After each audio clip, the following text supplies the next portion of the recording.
사도신경으로 신앙 고백하도록 하시겠습니다.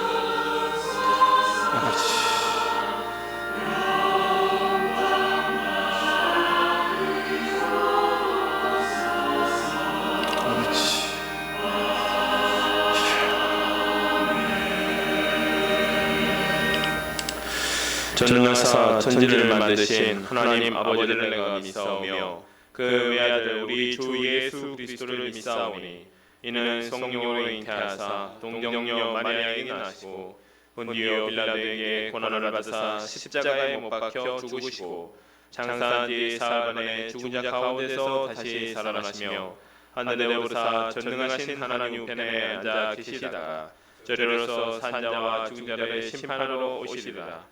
성령을 믿사오며 거룩한 공회와 성도가 서로 교통하는 것과 죄를 사하여 주시는 것과 몸이 다시 사는 것과 영원히 사는 것을 믿사옵나이다. 아멘.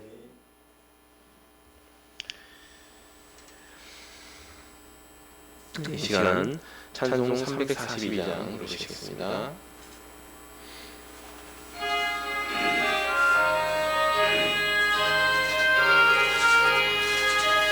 너 시험을 당해 죄 짓지 말고 너 용기를 다해 곰을 일치라.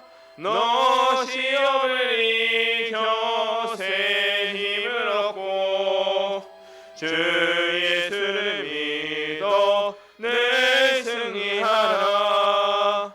우리 구주의 힘과 그의 위로를 빌라. 주님 내 편에 서서 항상 도우시리.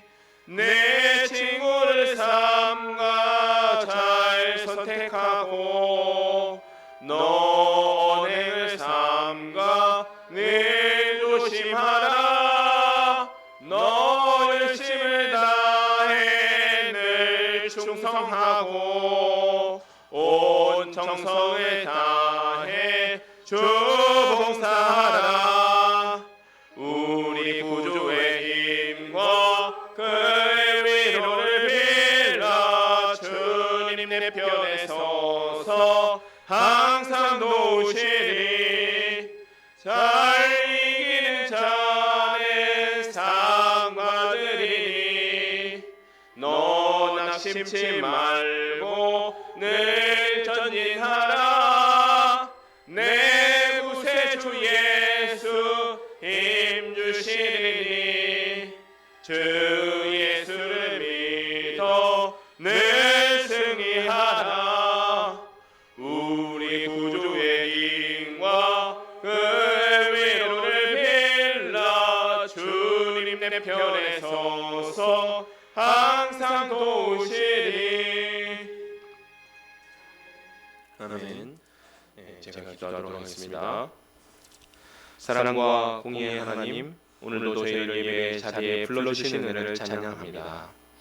저희가 이미 그리스도의 십자가의 죽으심과 부활로 죽음에서 생명으로 옮겨지는 은혜를 누리고 있사오니 오직 아버지의 놀라운 사랑을 찬양하며 예배로 올려드리는 저희가 되게 하여 주시옵소서. 주님, 이 땅에 여전히 다툼과 전쟁이 끝나지 않는 모습을 보게 됩니다. 하나님께서는 사람을 하나님의 형상으로 창조하셨지만 사람들은 그 하나님의 형상을 압제하고 착취하고 죽이고 빼앗고 있습니다. 주님, 이 땅을 긍휼히 여겨주시고 복음으로 이 땅이 회복되어 사람들이 눈을 들어 창조주 하나님의 놀라우신 은혜를 함께 찬양하며 경배하게 하여 주시옵소서. 이 나라와 민족을 위하여 기도합니다. 하나님의 특별하신 돌보심으로 세계에서 손꼽히는 나라가 되었습니다. 저희가 누리는 자유와 부유함이 하나님의 은혜임을 고백하오니 이제는 주님께서 베풀어 주신 많은 선물들을 저희만 누리지 않게 하여 주시옵소서. 여전히 복음을 모르고 압제와 빈곤한 가운데 죽어가는 민족들을 돌아보게 하시고 복음으로 그들을 섬기는 나라가 되게 하여 주시옵소서. 이 일들을 위하여 이정자들을 붙들어 주셔서 그들이 하나님의 공의와 정의로 이 나라를 다스리게 하여 주시옵소서. 무엇보다 이 땅의 교회들을 붙들어 주시기를 소망합니다. 이 땅의 교회들이 눈을 열어 하늘을 바라보게 하시고 땅에 소망을 두고 사는 것이 아니라 하늘에 소망을 두고 살게 하여 주시옵소서. 교회들이 이 땅에 누리는 것에 만족하는 것이 아니라 종말의 때에 반드시 다시 오셔서 공의와 정의로 심판하실 예수 그리스도를 바라보게 하시고 종말의 소망을 가지고 사명 감당하기를 소망합니다. 다시 오실 주님 앞에 부끄럽지 않은 교회가 되도록 주님께서 주신 복음 전하는 사명에 헌신하게 하시고 하나님의 나라를 위하여 생명 다하는 교회들이 되게 하여 주시옵소서. 샤론 교회를 위하여 기도합니다. 주님께서 말씀을 올바르게 전하게 하시기 위하여 세우신 교회인 줄로 믿습니다. 저희 모든 샤론의 가족들이 이 사명 위하여 온 마음 다하여 주님을 사랑하게 하시고 사랑 안에 하나 되게 하시며 그리스도의 몸된 교회를 세우게 하여 주시옵소서. 이 시간 말씀을 듣고자 합니다. 저희의 마음은 우둔하오니 성령께서 지혜의 빛으로 비추어 주시고 말씀대로 살아갈 힘과 능력도 허락하여 주시옵소서. 죄인된 저희를 택하여 부르시고 은혜 가운데 품어주시는 아버지 하나님을 찬양하오며 예수 그리스도의 이름으로 기도합니다. 아멘.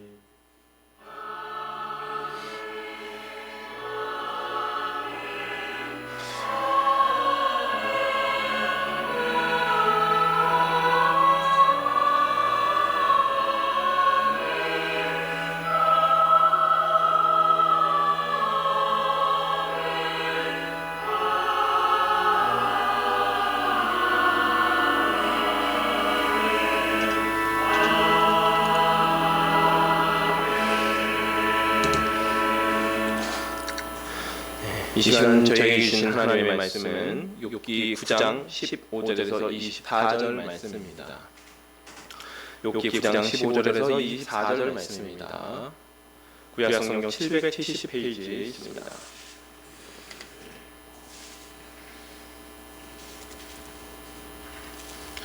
제가 하나님의 말씀을 받들어 공독하도록 하겠습니다. 가령 내가 어려울지라도 대답하지 못하겠고 나를 심판하실 그에게 간구할 뿐이며 가령 내가 그를 부름으로 그가 내게 대답하셨을지라도 내 음성을 들으셨다고는 내가 믿지 아니하리라. 그가 폭풍으로 나를 치시고 까닭없이 내 상처를 깊게 하시며 나를 숨쉬지 못하게 하시며 괴로움을 내게 채우시는구나. 힘으로 말하면 그가 강하시고 심판으로 말하면 누가 그를 소환하겠느냐.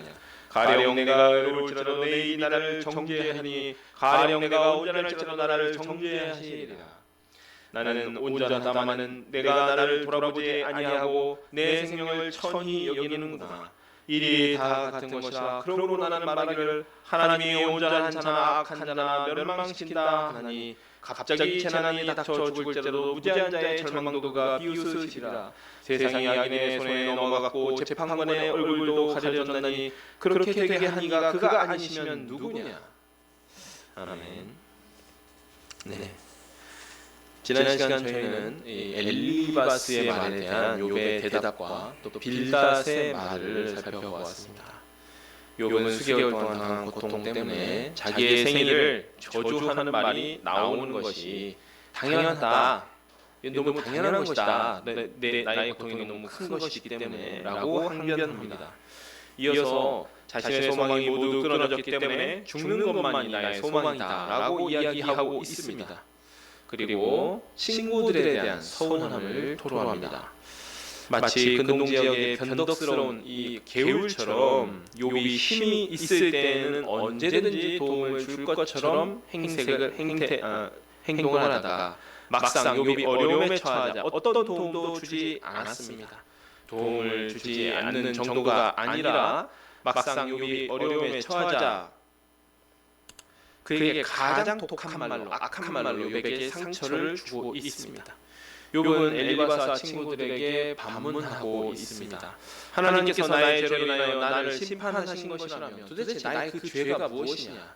하나님께서 나를 심판하실 만한 죄가 어떤 것이 있느냐라고 묻고 있습니다. 욥은 마지막에는 마치 하나님께서 자신을 관역으로 삼고 화살을 날리시는 것 같다라고 한탄합니다. 미약한 자신을 마치 대적을 대하시듯 한다고 괴로워하고 있었습니다. 욥의 답변을 들은 빌닷은 먼저 엘리바스와 같은 관점에서 욥을 정죄합니다. 하나님은 절대적으로 옳으시기 때문에 욥의 자녀들이 그의 죄악 때문에 죽었다라는 것입니다.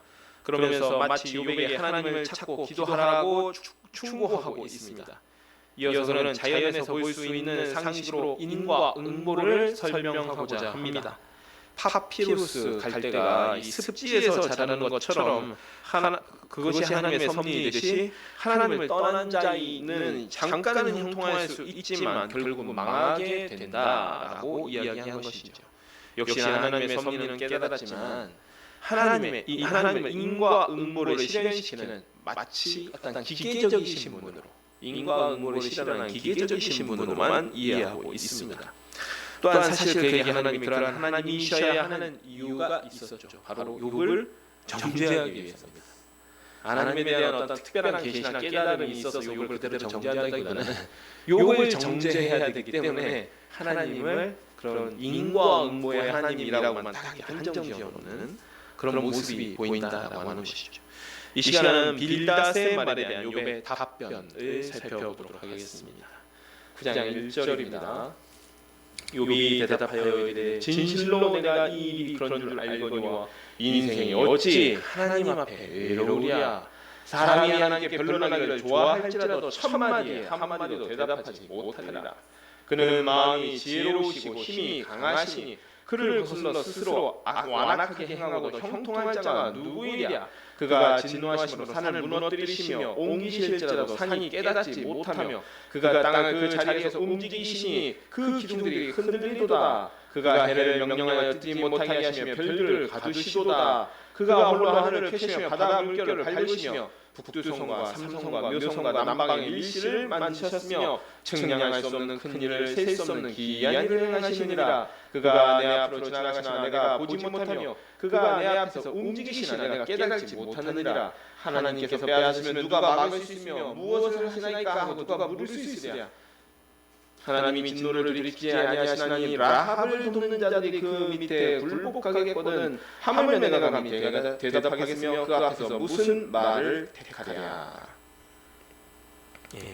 이 절에서 욥이 빌닷과 친구들의 말에 일단 동의를 하고 있습니다. 하나님은 의로우신 분이다. 그리고 사람이 그 앞에서 자기 의를 자랑할 수가 없다. 자기 의를 내세울 수가 없다라는 말에 대해서 일단 동의를 하고 있어요. 그러면서 그 하나님의 의로우심, 하나님의 절대적인 공의에 대해서 쭉 욥이 이야기를 하고 있습니다. 그래서 지금 이 빌닷이 하는 말은 빌닷은 이제 하나님은 의로우신 분이다 하고 이렇게 이야기를 풀어나가는 것이죠. 욥의 고난을 보니 욥과 자녀들의 죄가 많다라는 이야기로 풀어나가는 것이고, 욥의 대답은 하나님은 절대적으로 의로우시기 때문에 당신 말대로 하면 사람이 그 앞에 누가 의로울 수 있겠냐, 모든 사람 다 심판받아야 되는 거 아니냐, 이런 이야기죠. 그리고 하나님께서 심판하시고자 할 때에 누가 감히 그에게 항변할 수 있겠는가. 하나님께서 심판하시고자 해도 하나님만이 절대적으로 의로우시면 누가 감히 그 앞에서 항변할 수 있겠는가라는 것입니다.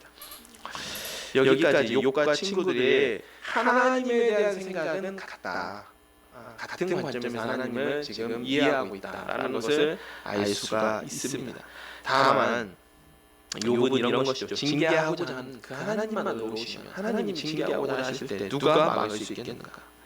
이는 빌닷이 악인은 형통해도 곧 망하게 된다. 빌닷은 이렇게 이야기를 했죠. 악인이 잠깐 형통할 수는 있다. 그렇지만 금방 망하게 되는 것이 하나님의 뜻이다 라고 이야기했는데, 욥은 거기에 대해서 이렇게 이의를 제기하고 있는 것입니다. 하나님이 절대적으로 의로우시고 전능하신데 당신처럼 악인은 잠깐 형통했다 망하는 것이 아니라 하나님께서 망하고자 하면 악인이든 선인이든 그의 절대적인 주권 안에서는 다 망하는 거 아니냐, 이렇게 지금 반문을 하고 있는 것이죠. 그래서 12절 하나님이 빼앗으시면 누가 막을 수 있으며 무엇을 하시나이까 하고 누가 물을 수 있으랴. 욥 자신의 이야기입니다. 사실 욥 자신이 이렇게 느끼고 있다라는 것이죠. 욥의 마음속에 이 감정을 지금 9장 10장에서 드러나는 욥의 감정을 한마디로 요약하자면 이 뒷부분에 한 번 더 이야기하겠지만 억울함인 것 같습니다. 억울함이죠. 내가 그래도 하나님 앞에서 나는 의롭게 산다라고 열심히 살았는데 하나님께서 나를 이렇게까지 괴롭게 하시면 억울하다라는 것이죠. 그래서 하나님 앞에 감히 이 일을 제기할 수 있겠는가? 누가 하나님 앞에 물을 수 있으랴? 한데 욥이 그 뒷부분에 보면 하나님께 계속해서 마치 따져 묻듯이 묻고 있습니다. 그 안에 약간의 그 억울함이 가득 차 있는 것이죠. 그래서 지금 욥의 이야기를 들어보면 하나님께 직접 이야기도 하고 또 간접적으로 마치 이 일을 제기하는 것처럼 그렇게 이야기를 하고 있습니다. 이 13절에 라합이라는 단어가 등장하는데 이게 이제 제가 지난 시간에 말씀드렸지만 이 라합이라는 단어는 용을 의미합니다. 용의 별칭이기도 해요. 그러니까 그 바다에 사는 탄닌이라고도 하고 리워야단이라고도 하는 그 큰 용, 바다 뱀, 바다 용이라고 하는 그 괴물, 바다 괴물의 이름을 따로 별칭으로 라합이라고 부르기도 합니다. 즉 이 바다 하나님께서 진노를 하시면 그 라합이라도, 그러니까 용이라고 할지라도 감히 가서 저항하지 못하고 감히 하나님께 대들지 못하겠거늘 내가 누구라고, 사람이 누구라고 그 앞에서 항의할 수 있겠는가? 하나님의 심판 앞에서. 여기서 항의할 수 있다는, 항의하는 것은 사람의 기준으로 봤을 때 의인이든 선인이든 혹은 악인이든 모두 다 아무도 하나님 앞에서는 말할 수 없다라는 것을 이야기하고 있는 거죠. 그러니까 다시 한번 말씀드리지만 빌닷은 악인은 잠깐 형통할 수 있지만 결국에는 망하게 된다라고 이야기하니까 욥은 이렇게 얘기하는 거죠. 하나님께서 망하게 하시면 당신이 말하는 그 악인이든 아니면 억울하다고 말하는 나든 결국에는 다 동일하게 망하게 된다. 그리고 누구도 하나님의 그 주권에 대해서 항의할 수 없다라고 이야기하는 것입니다. 15절부터 24절은 읽었기 때문에 따로 읽지 않겠습니다. 욥이 자기의 탄식과 기도에 응답하시지 않는 하나님에 대한 서운함을 토로하고 있습니다. 누가 그에게 물을 수 있으랴 하고는 바로 지금 그렇게 이야기하고 있는 거죠. 욥이 자기는 좀 억울하다는 거예요. 지금 욥의 이 토로에 대해 욥이 지금 탄식하는 내용을 좀 살펴보자면요. 15절 앞에 이야기를 받아서요. 자기가 아무리 의로울지라도 하나님께서 심판하시고자 하면 아무 말도 할 수 없을 것이라고 이야기합니다. 우리 16절에서는요. 친구들이 자꾸 기도하라, 회개해라, 기도하라 이렇게 충고를 하는 것처럼 하나님께 자기가 아무리 기도했다라고 해도 하나님께서 응답하셨다라고 자기가 도저히 믿을 수가 없다는 것이죠. 왜 그럴까요? 욥이 수개월 동안이나 아마도 자신의 그 고통으로 인해서 하나님께 끊임없이 기도하고 구하고 탄식하고 했던 것 같습니다. 그런데 하나님께서는 침묵하시는 것 같거든요. 그 수개월의 기간 동안 마치 욥이 버려진 것처럼 이 땅에 홀로인 것처럼 이렇게 버려진 것 같은 느낌을 드니까 이제는 하나님께서 내 기도에 응답하셨다라고 나는 믿을 수가 없다. 이렇게 이야기하고 있습니다. 이는 정말 믿지 못하겠다라는 의미보다는 지난 수개월 동안 고통에서 벗어나게 해달라는 자신의 기도에 응답하시지 않는 것 같은 하나님에 대한 서운함을 토로하고 있는 겁니다. 아까 엘리바스의 말에 대해서는 욥이 이야기했죠. 새 친구에 대한 서운함을 이야기했죠. 친구에 대해서. 그 간헐천을 예로 들면서 정작 도움이 필요할 때는 나를 이렇게 공격하는 그 사람들이 친구냐라고 서운함을 토로했다면 지금 여기서는 욥이 내가 기도하라 이야기해서 내가 기도 안 했겠냐, 기도했는데 하나님께서 도저히 응답하시는 것 같지가 않다, 응답하셨다라고 내가 믿어지지가 않는다라고 하나님에 대한 서운함을 이야기하고 있습니다. 17절부터 욥은 하나님을 원망합니다. 욥 자신이 욥이 보기에 하나님께서는 이유 없이 자기를 치시고 숨도 못 쉬게끔 괴롭히시는 분이십니다.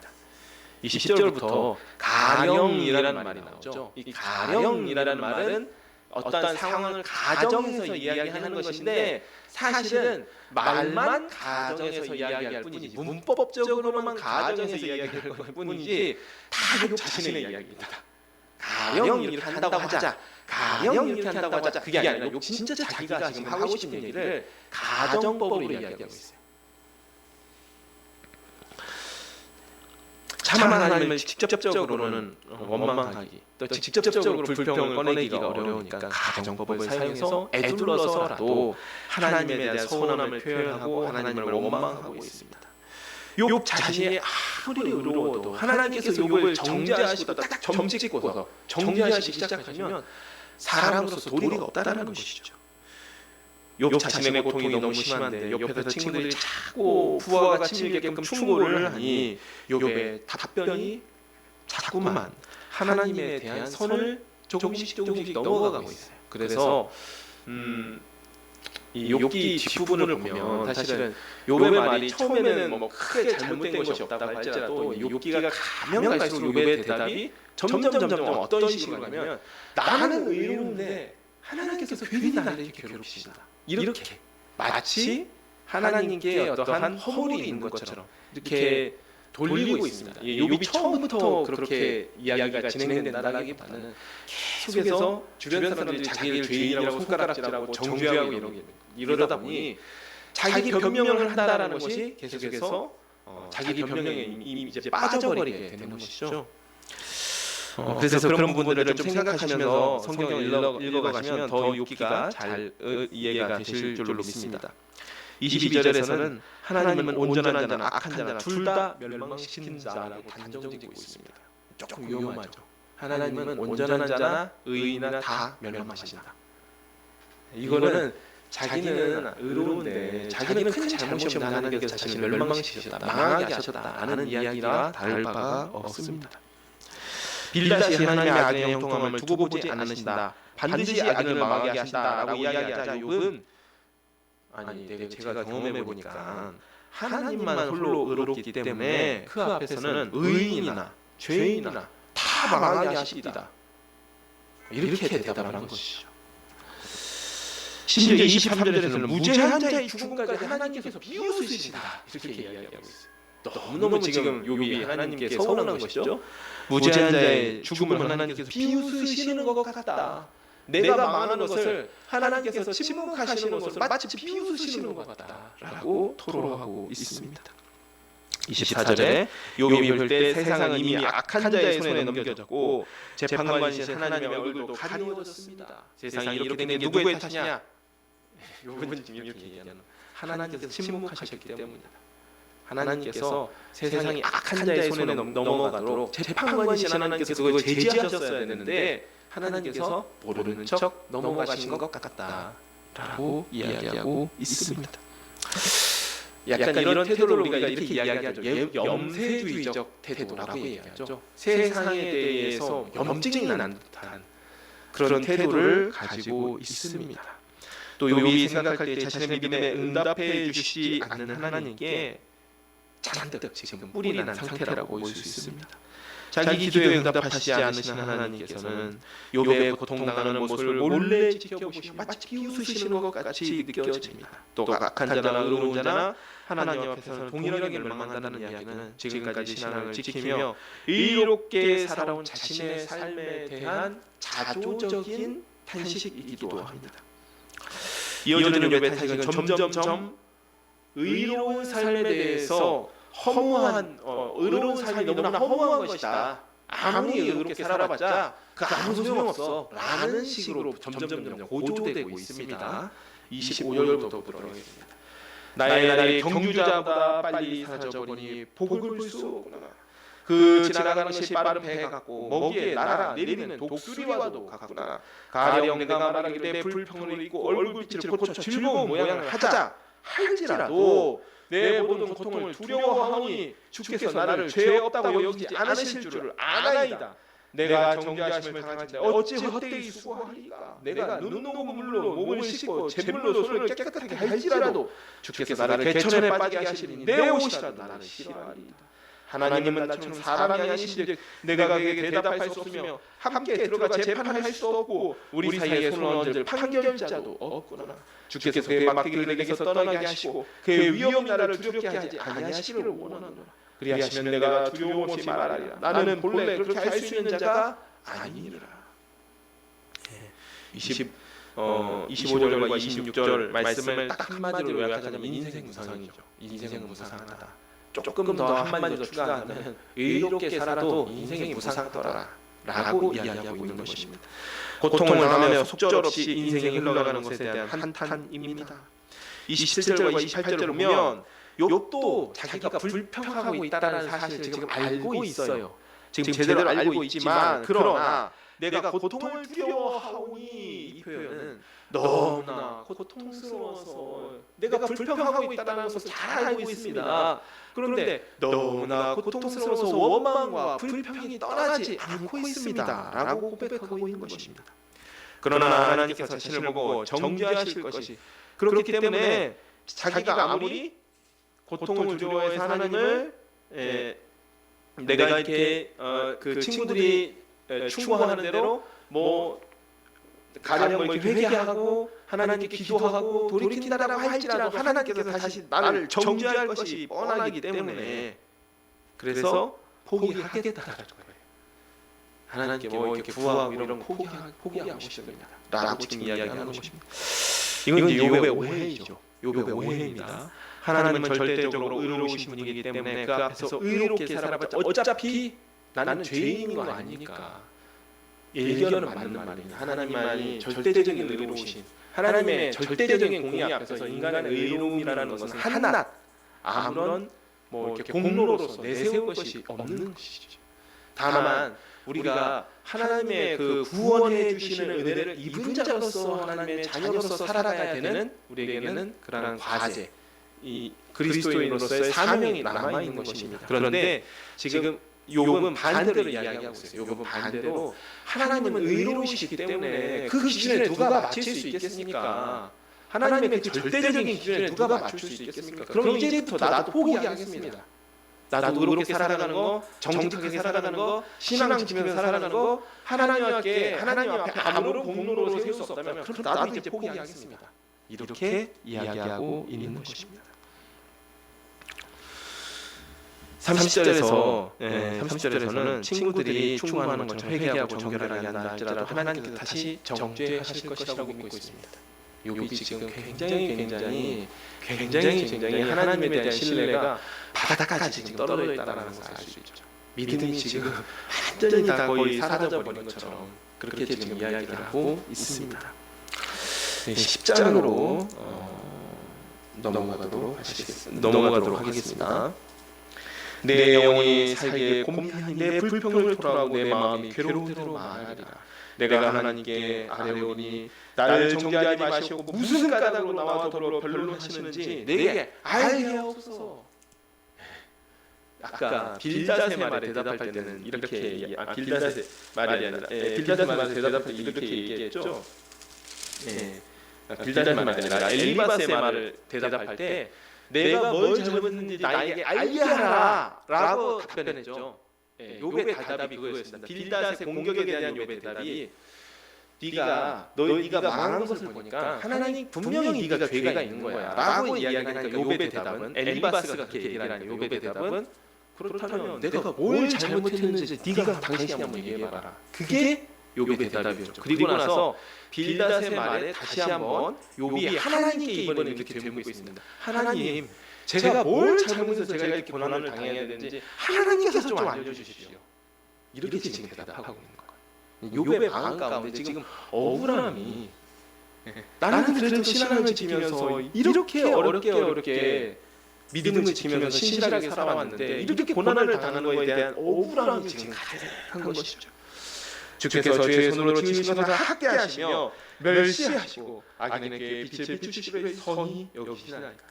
주께도 육신이 눈이 있나이까. 주께서 사람처럼 보시나이까. 주의 날에 어찌 사람의 날과 같으며 주의 해가 어찌 인생의 해와 같기로 나의 허물을 찾으시며 나의 죄를 들추어 내시나이까.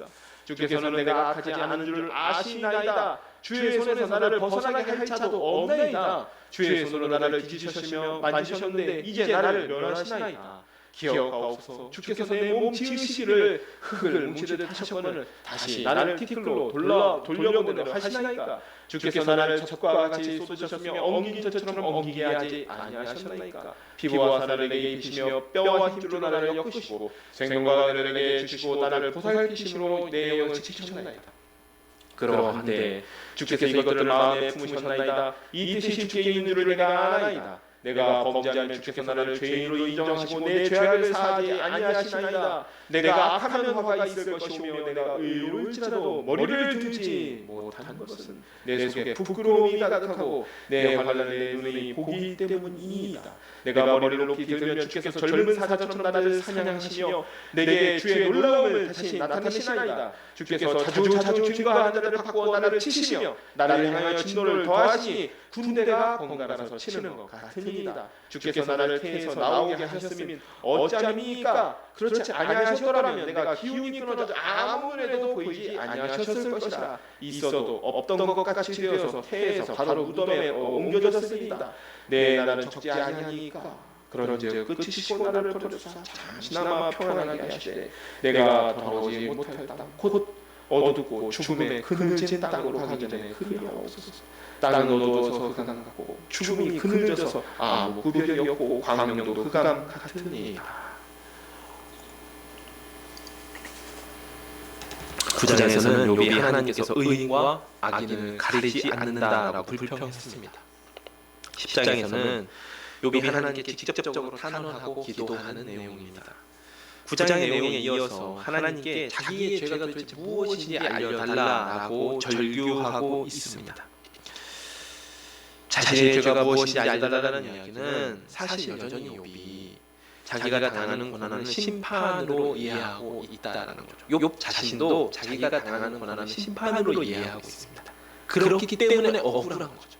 죄가 없는, 물론 이제 하나님께서 죄를 찾으시려면 죄를 찾을 수 있겠지만 악인처럼 살지 않고 의인으로서 잘 살아왔는데, 의롭게 잘 살아왔는데 심판을 당했기 때문에 지금 억울한 거죠. 그렇게 욥도 사실은 그렇게 이해하고 있다라는 것입니다. 2절은 하나님께서 아무 말씀도 하지 않고 자기를 정죄하지 말고 제발 이유라도 알게 해달라는 기도입니다. 7절까지는 욥이 하나님께 억울하다라고 토로하고 있습니다. 특히 마지막 7절에서 자기는 심판을 당한 악인들처럼 악하게 살지 않았다라고 강변하고 있어요. 그리고 8절부터는 좀 더 강하게 하나님을 원망합니다. 창조주 하나님께서 자신을 지으신 내용들, 그러니까 뭐 엉긴 젖처럼 이렇게 되고, 그 다음에 몸을 지으시고 적과 같이 쏟아졌고 엉긴 젖처럼 엉기게, 이게 이제 욥의 창조의 과정들을 묘사한 겁니다. 하나님께서 자신을 이렇게 지으시는 과정들을 묘사해서 하나님께서 나를 이렇게 지으셔 놓고는 이제는 자신을 죄인 취급하십니까? 라고 이야기합니다. 왜 용서해 주지도 않으십니까? 이유라도 알게 해주시면 용서라도 구할 텐데 용서해 주시지도 않으십니까? 머리를 들지 못하면 자기 속에 부끄러움이 가득하고 머리를 들면 하나님께서 젊은 사자처럼 사냥하십니다. 이 얘기는 이러지도 저러지도 못한다. 지금 내가 이러지도 저러지도 못합니다. 17절 하나님께서는 증거하는 자를 바꾸셔서 욥을 치십니다. 새 친구가 돌아가면서 욥을 정죄합니다. 정리하자면 하나님, 저를 이렇게 이러지도 저러지도 못하게 하실 것이면 차라리 죽여주시옵소서, 죽여주시옵소서 라고 기도하고 있습니다. 욥의 형편과 상황을 이해한다면 그의 원망이 이해가 가는 부분이 있습니다. 그렇지만 사실은 선을 넘어서 하나님께서 의인이나 악인이나 동일하게 대하신다, 이러한 부분들 이렇게 불평하고 있습니다. 9장 2절에서 욥이 하나님만이 의로우시다라는 고백이 사실은 허울뿐이라는 고백이라는 것이죠. 이미 억울함에 가득 차서 하나님만 의롭다라고 하는 고백은 사실은 하나님에 대한 불평의 시작이었던 거예요. 이 시간 여기까지 살펴보도록 하겠습니다. 사랑하는 여러분, 새 친구의 이야기와 욥의 반론을 본다면 이 공통점을 찾아볼 수가 있습니다. 바로 하나님에 대한 인식이 매우 비슷하다라는 것이에요. 하나님은 의로우시다. 여기까지 비슷하죠. 그리고 의인을 상 주시고 또 악인은 심판하시는 분이 하나님이시다. 틀린 말은 아닙니다. 틀린 말 아니고 옳은 말입니다. 그렇기 때문에 새 친구는 욥이 당한 고난을 심판의 결과로 간주하고 그를 악인이라고 정죄합니다. 욥은 하나님만 의로우시기 때문에 그의 주권 앞에서 누구도 그의 심판을 견딜 수가 없다. 악인이나 또는 의로운 자나 의인이나 하나님의 심판 앞에서는 동일하다. 동일하다. 즉 나는 죄가 없다. 내가 의인이라고 할지라도 하나님의 심판 앞에서는 나도 결국 똑같은 취급을 당하고 있다 라고 이야기를 하고 있는 것입니다. 평생을 의롭게 살아온 자신의 인생이 덧없다라고 한탄하는 것이죠. 욥과 친구들의 주장에는 둘 다 옳은 부분이 있습니다. 하나님에 대한 고백도 마찬가지입니다. 그러나 여기서 욥과 새 친구들의 해석이 달라지고 이들이 조금씩 다른 결론, 하나님의 의도, 하나님의 뜻과는 다른 결론을 내리게 되는 이유는 뭐냐면 하나님에 대한 진술은 같았어요. 그런데 그것을 자신의 경험으로 끌어오는 순간 이게 조금씩 변질되는 것이죠. 욥도 마찬가지였습니다. 하나님에 대한 고백은 같았습니다. 하나님은 홀로 의로우신 분입니다. 그런데 나는 큰 잘못을 저지르지 않았는데 왜 나를 이렇게 고난 당하게 하십니까? 그러니까 하나님은 선인이나 악인이나 동일하게 심판하신다. 이게 욥의 결론이었고, 새 친구들은 하나님은 의로우신 분이다. 그렇기 때문에 욥 네가 고난을 당하는 것은 네가 악하기 때문이다. 자기의 경험의 틀에서 하나님을 해석했습니다.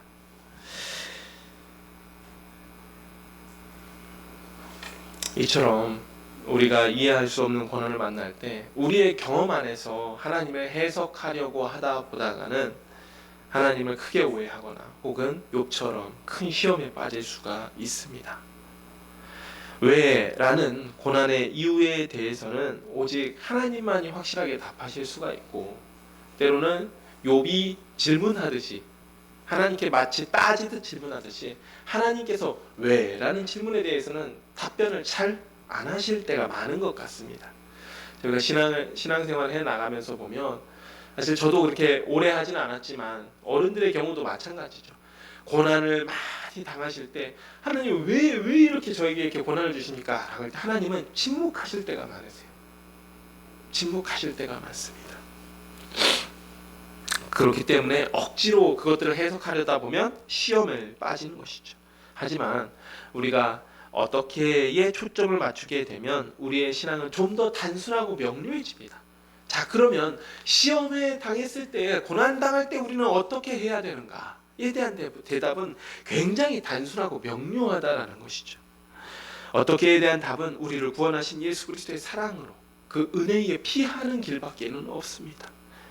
우리 모든 샤론의 가족들, 인생의 파도 앞에서, 또 지금 아직 우리 청년들은 그런 큰 파도는 경험하지 못했을 수도 있고, 혹은 우리 어른들은 지금 그 안에 경험하고 계신 분들도 있을 것입니다. 그러나 결국 그 인생의 큰 파도와 고난 앞에서 왜를 가지고 씨름하시는 것이 아니라 오직 어떻게 초점을 맞춰서 그리스도의 사랑으로, 그의 은혜로, 그의 도우심으로, 그의 인자로 피하시는 우리 샤론의 가족들이 되시기를 축복합니다. 제가 기도하고 말씀 맺도록 하겠습니다. 하나님 아버지, 참으로 감사드립니다. 오늘 빌닷의 이야기에 대한 욥의 대답을 살펴보았습니다. 하나님, 욥의 이 기도와 욥의 이 탄식과 욥의 이 답변에는 의로운 삶, 정직한 삶이 아무 의미가 없다, 허무한 것이다 라는 이 억울함 가득한 그의 마음을 살펴볼 수 있었습니다.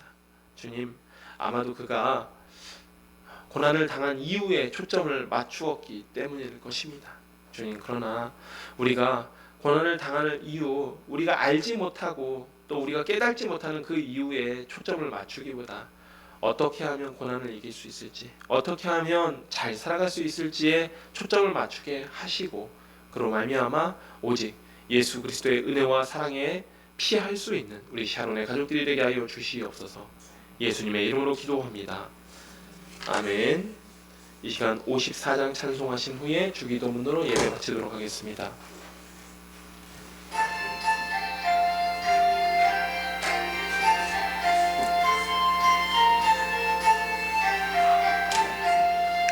주여 복을 구하오니 편히 가게 하시고 사람마다 준혜로 이기도록 하시고 광야 같은 세상에서 항상 인도하소서. 주의 복된 말씀 듣고 무한 감사합니다. 구원받은 저의 성도 열매 맺게 하시며 하나님이 우리 함께 항상 계시옵소서. 아멘.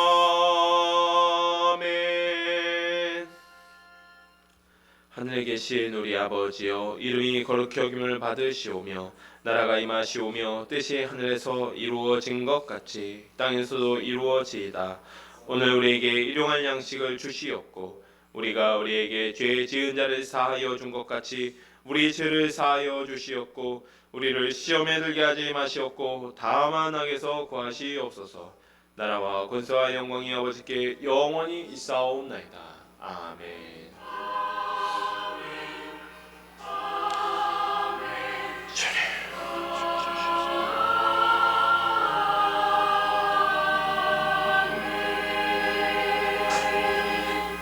네, 예배 마쳤습니다. 하나님께 감사와 영광의 박수 올려드리겠습니다.